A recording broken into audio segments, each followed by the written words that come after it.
હું મધુને આજે ઘરે તો લઈ ગયો હતો, પણ એની સાથે સાથે મેં એક સાધુને પણ બોલાવ્યા હતા આ વાત જાણવા માટે. કારણ કે નાનપણથી જ મારી સાથે રહેનારી મારી બેન લગ્ન પછી સાવ બદલાઈ ગઈ હતી, એટલે મને એની ચિંતા હતી. તો મેં સાધુને બોલાવીને આ બધું જાણ્યું કે મધુ એક પવિત્ર આત્મા છે. એ એની પ્રીતનું વચન નિભાવવા અને બંને પરિવારને ખુશ રાખવા માટે એક આત્મા બનીને આવી હતી.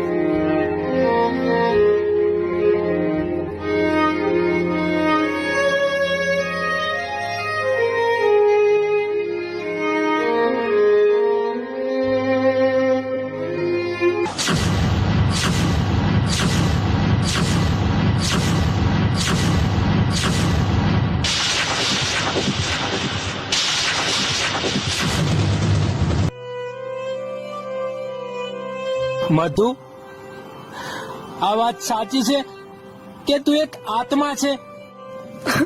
હા ઋષિ. આ કે વાત વચન ને પ્રીત સાચી હોય ને કાનિયા, તો આત્માઓને ફેરવા ફરવા આવવું પડે હો ધવલા. હા હો.